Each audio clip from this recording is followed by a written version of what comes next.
Hello दोस्तों, कैसे हो आप सब। आई होप आप लोग बहुत ही अच्छे से होंगे। तो आज हम लोग स्टार्ट करने वाले हैं क्लास 12 टैक्सेशन से सबसे पहला chapter income from house property.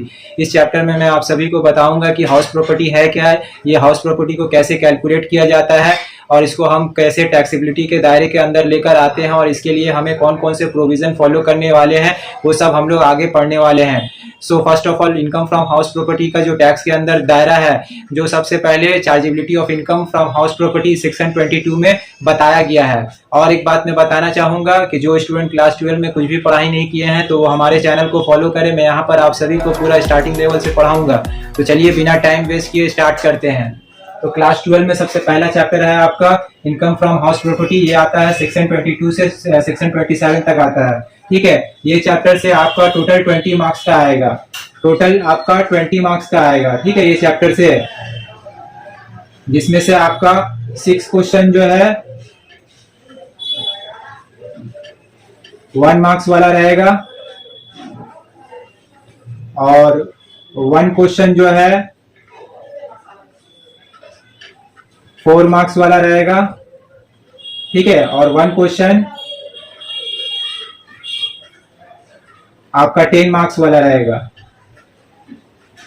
तो ये तीनों को जोड़िएगा तो आपका आ जाएगा 20 मार्क्स। ठीक है, तो इनकम फ्रॉम हाउस प्रॉपर्टी है क्या, देख लीजिए। सबसे पहले सपोज कर लीजिए मिस्टर ए नाम का एक पर्सन है।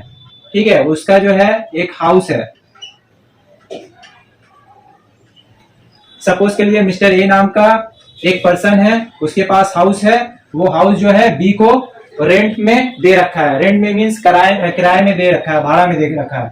उसको मिल रहा है 6000 पर मंथ। यहाँ से जो इनकम हो रहा है मिस्टर ए का, उस इनकम को हम लोग क्या बोलेंगे, इनकम फ्रॉम हाउस प्रॉपर्टी। ठीक है, ये तो पहला था इनकम फ्रॉम हाउस प्रॉपर्टी है क्या।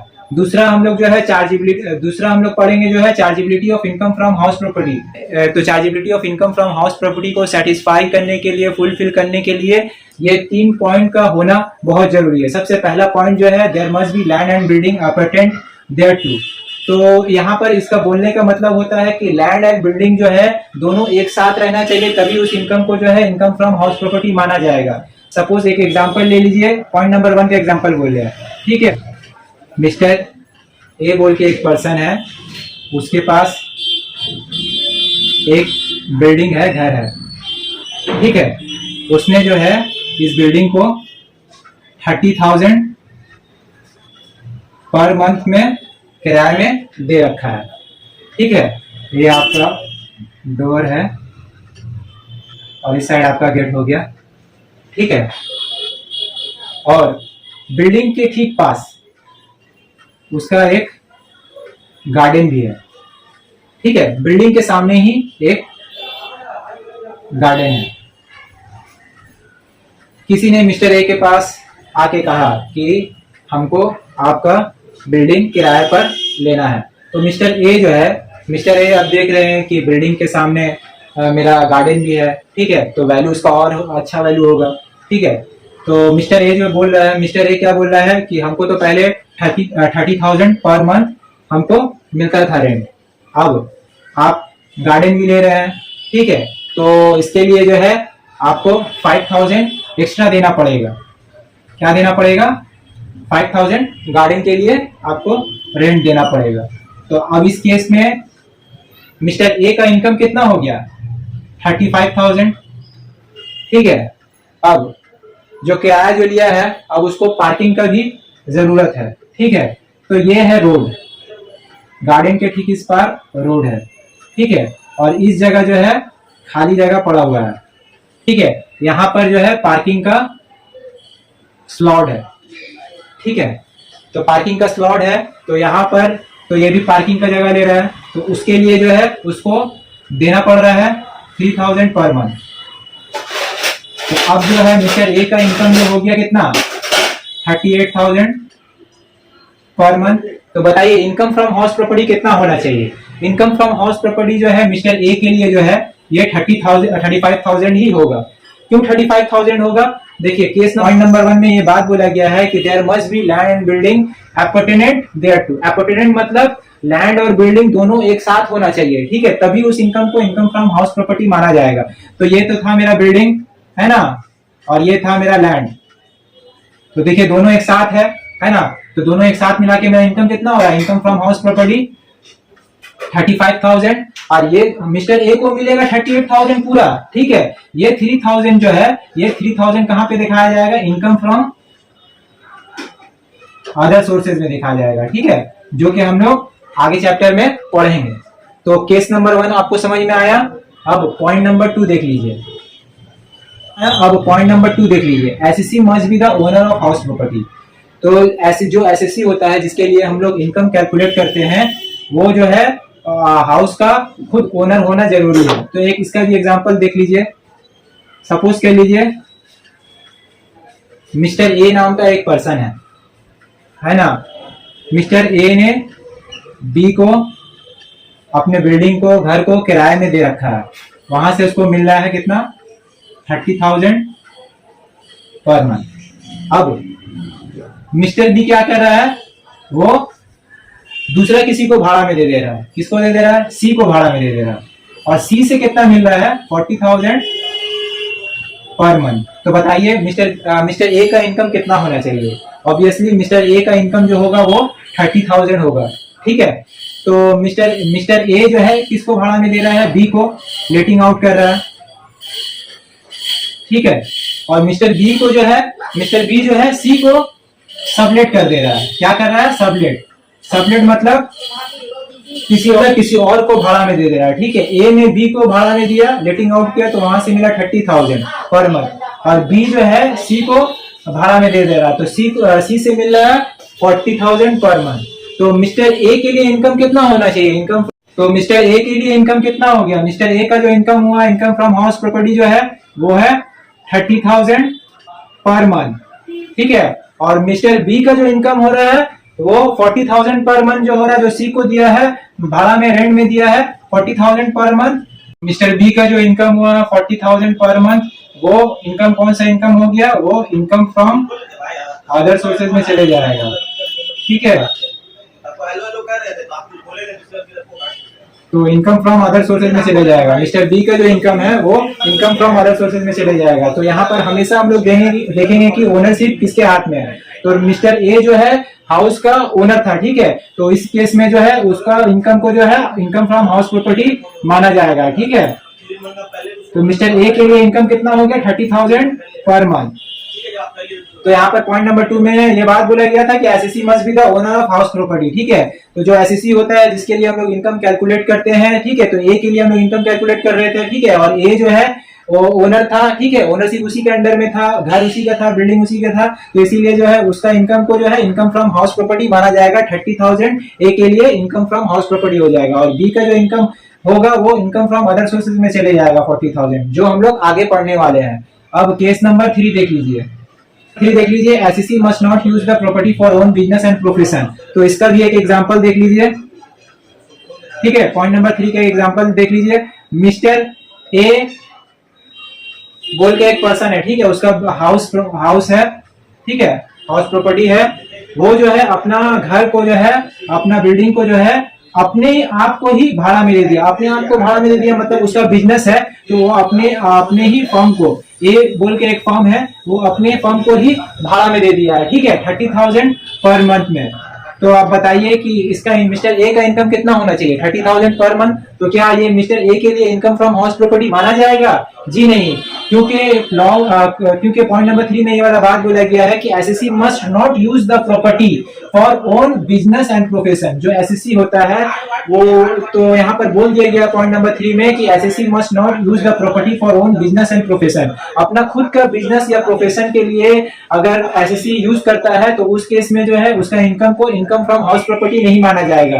तो ये कौन सा इनकम चले जाएगा, ये 30,000 मिस्टर ए का जो इनकम होगा वो कौन सा इनकम फिर हो जाएगा, बीपी, ठीक है।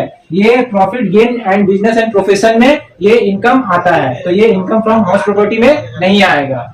तो ये तो पूरा 3 पॉइंट था, उम्मीद है कि आपको समझ में आया होगा। अब इनकम फ्रॉम हाउस प्रॉपर्टी को कैसे कैलकुलेट किया जाता है ये देख लीजिए आप लोग।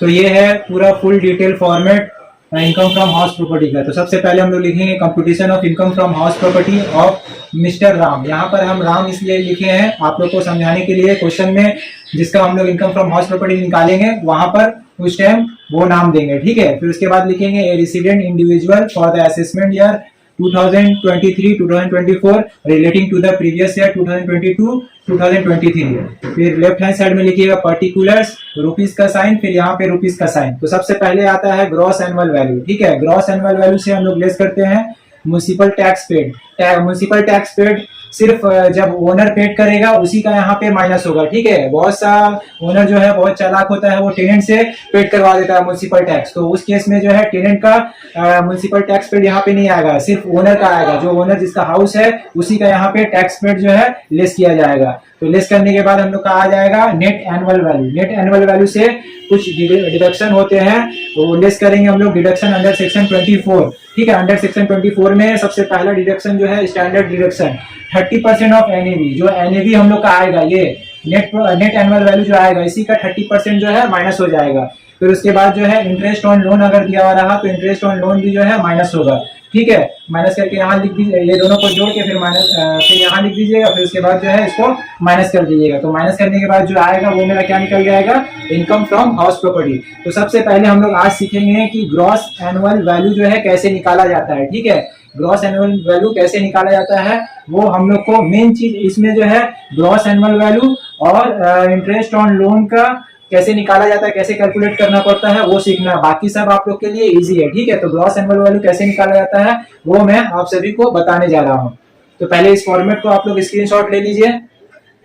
तो ग्रॉस एनुअल वैल्यू निकालने का सबसे इजी तरीका देख लीजिए, फिर उसके बाद मैं स्टेप भी बताऊंगा कि ग्रॉस एनुअल वैल्यू कैसे निकाला जाता है। तो एक एग्जांपल बता रहा हूं, देख लीजिए पहले उसको। तो देखिए इसका एक तरीका होता है, इसको हम लोग ऐसे करके निकाल लेंगे, हाई लो हाई। अब ये हाई लो हाई क्या है वो मैं आपको समझाने जा रहा हूं। तो देखिए क्वेश्चन में हमेशा म्युनिसिपल वैल्यू दिया हुआ रहेगा, ठीक है। ये है municipal value, fair rent, standard rent और एक्चुअल रेंट। सपोज कर लीजिए म्युनिसिपल वैल्यू जो है 1000 दिया हुआ है, फेयर रेंट 1200 दिया हुआ और स्टैंडर्ड रेंट 1000 दिया हुआ है और एक्चुअल रेंट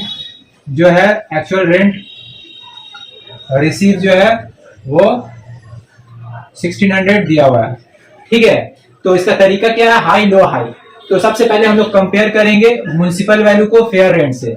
तो देखिए ये दोनों में से बड़ा कौन सा है, म्युनिसिपल वैल्यू और फेयर रेंट में बड़ा कौन है ये दोनों में।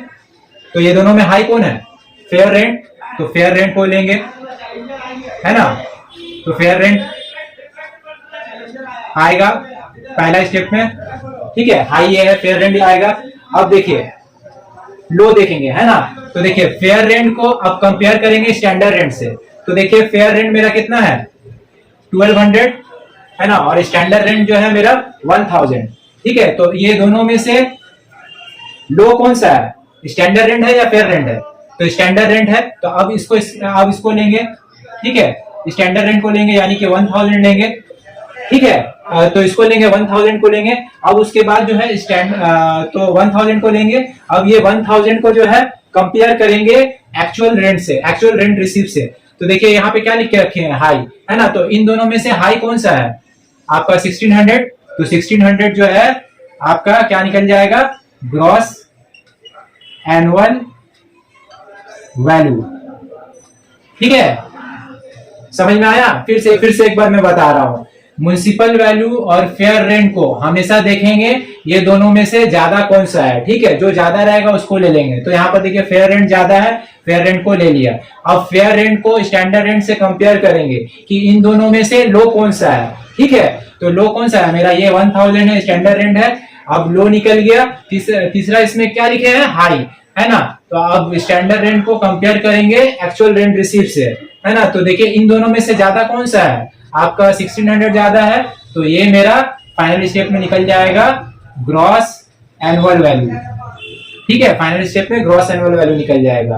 तो ये तो था, मैं एग्जाम्पल के जरिए आपको समझाया। इसके लिए क्या क्या स्टेप फॉलो करना पड़ता है वो मैं स्टेप भी बताने जा रहा हूँ, और उसके बाद जो है सम्स भी कराएंगे। ठीक है, तो ये है ग्रॉस एनुअल वैल्यू निकालने का तरीका। तो ग्रॉस एनुअल वैल्यू निकालने के लिए हम लोगों को कुछ स्टेप फॉलो करना पड़ेगा। तो वो क्या क्या स्टेप है पहले आप लोग देख लीजिए। तो स्टेप 1 में हम लोग को म्युनिसिपल वैल्यू और फेयर रेंट में कंपेयर करके देखना पड़ेगा। तो सपोज कर लीजिए म्युनिसिपल वैल्यू है 1000 और फेयर रेंट है 2000, तो इन दोनों में से जो ज्यादा रहेगा उसको लिया जाएगा, यानी 2000 को लिया जाएगा। फिर उसके बाद जो है स्टैंडर्ड रेंट से कंपेयर किया जाएगा। तो स्टैंडर्ड रेंट जो है 3000, ठीक है। तो स्टैंडर्ड रेंट सपोज कर लीजिए 3000, तो उन दोनों में से जो लो रहेगा उसको यहाँ पे हम लोग को लेना पड़ेगा। स्टेप 2 में जो है rent receivable after deducting unrealised rent but before adjusting loss due to vacancy. यहाँ पर बोलने का मतलब ये है कि जितना रेंट रिसीव हुआ उससे माइनस कर देंगे अनरियलाइज्ड रेंट, यानी कि जो रेंट नहीं मिला है। ठीक है, ठीक है, जो रेंट नहीं मिला है वो माइनस करने के बाद जो अमाउंट आएगा वो यहाँ पर अमाउंट को, तो स्टेप 3 में हम लोग को दिखाना पड़ेगा जो इसमें से ज्यादा रहेगा वो स्टेप 3 में हम लोग लिख देंगे। ठीक है, और स्टेप 4 में loss due to vacancy. Suppose कर लीजिए 12 महीना में 10 महीना टेनेंट रहा और 2 महीना जो है घर खाली रहा, तो वैकेंसी वैकेंट रहा मतलब खाली रहा, तो उस केस में जो है स्टेप 4 में वो माइनस कर देंगे। तो माइनस करने के बाद जो आएगा, तो स्टेप 3 से स्टेप 4 को माइनस करेंगे तो मेरा निकल जाएगा क्या, ग्रॉस एनुअल वैल्यू। तो अब एक बार आप लोग एक सम्स देख लीजिए ग्रॉस एनुअल वैल्यू कैसे निकाला जाता है, तो और भी बहुत इजी वे में आपको समझ में आएगा। Sri Anil Basu is the owner of house property at Subhas Nagar. Municipal value of this property rupees 60,000, fair rent rupees 55,000, standard rent rupees 70,000, rent received rupees 75,000, unrealized rent rupees 5,000. Compute the gross annual value of house property for the assessment year 2017-18 relating to the previous year 2016-17. तो यहाँ पर देखिए क्या निकालने बोल रहा है, gross annual value Shri Anil Basu का निकालने के लिए बोल रहा है। तो देख लीजिए, इसको सॉल्व कर लेते हैं। तो सबसे पहले हम लोग ऊपर में लिखेंगे computation of gross annual value of house property of Shri Anil Basu a resident individual for the assessment year 2017-18 relating to the previous year 2016-17। तो सबसे पहले हम लोग स्टेप 1 करेंगे। ठीक है, तो देखिए क्वेश्चन में म्युनिसिपल वैल्यू और फेयर रेंट दिया हुआ है और स्टैंडर्ड रेंट भी दिया हुआ है। ठीक है, तो सबसे पहले हम लोग म्युनिसिपल वैल्यू को फेयर रेंट से कंपेयर करेंगे। तो देखिए म्युनिसिपल वैल्यू कितना दिया हुआ क्वेश्चन में 60,000 और फेयर रेंट कितना दिया हुआ है 55,000। ठीक है, तो सबसे पहले हम लोग स्टेप 1 में लिखेंगे। ठीक है, तो म्युनिसिपल वैल्यू सबसे पहले लिख दीजिए।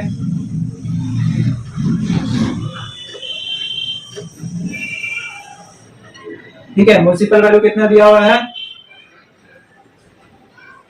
60,000 और फेयर रेंट कितना दिया हुआ है 55,000। ठीक है, तो देखिए हम पहले स्टेप में बताए थे कि म्युनिसिपल वैल्यू को और फेयर रेंट से कंपेयर करेंगे। तो देखिए इन दोनों में से हाई कौन सा है, तो देखिए म्युनिसिपल वैल्यू और फेयर रेंट में ये दोनों में से सबसे ज्यादा कौन सा है, म्युनिसिपल वैल्यू 60,000 है ना। अब देखिए क्वेश्चन में स्टैंडर्ड रेंट भी दिया हुआ है 70,000। ठीक है, तो स्टैंडर्ड रेंट को म्युनिसिपल वैल्यू से कंपेयर करेंगे। ठीक है, तो देखेंगे कि इन दोनों में स्टैंडर्ड रेंट और म्युनिसिपल वैल्यू में लो कौन सा है। ठीक है, तो लो कौन सा है, ये है म्युनिसिपल वैल्यू 60,000, तो यही जो है मेरा बाहर यहाँ पे लिख देंगे। ठीक है, 60,000 यहाँ पे लिख दीजिए और नीचे में लिख दीजिए whichever is higher that will be taken as reasonable expected rent, taken as a reasonable expected rent under section 23(1)(a) subject to maximum of standard rent. ठीक है, तो स्टैंडर्ड रेंट कितना था 70,000 ठीक है। तो पहला स्टेप में हम लोग हमेशा देखेंगे कि म्युनिसिपल वैल्यू और फेयर रेंट में सबसे ज्यादा कौन सा है। तो देखिए म्युनिसिपल वैल्यू और फेयर रेंट में ज्यादा कौन सा है, 60,000 म्युनिसिपल वैल्यू। फिर उसके बाद हम लोग देखेंगे स्टैंडर्ड रेंट से कंपेयर करेंगे, उन दोनों में से जो सबसे लो रहेगा उसको लिया जाएगा। तो देखिए स्टैंडर्ड रेंट था 70,000 और म्युनिसिपल वैल्यू था 60,000, तो 60,000 को ही हम लोग को लेना पड़ेगा। ठीक है। स्टेप 2 में हम लोग फिर लिखे स्टेप 2। स्टेप 2 में क्या आएगा आपका, रेंट रिसीव। ठीक है। स्टेप 2 में लिखिए रेंट रिसीव। ठीक है। तो रेंट रिसीव कितना हुआ साल के दौरान, ये क्वेश्चन में दिया हुआ 75,000 और अनरियलाइज रेंट भी दिया हुआ है ना, 5,000 रेंट जो है वो नहीं मिला है। तो ब्रैकेट में दिखाइए 75,000 माइनस 5,000। ठीक है। इसको बाहर लिख दीजिए 70,000। ठीक है। तो ये तो था स्टेप 2। अब स्टेप 3 में हम लोग क्या करते हैं, देखते हैं। ठीक है, कि इन दोनों में से ज्यादा कौन सा है। तो whichever is higher of step 1 and 2 that will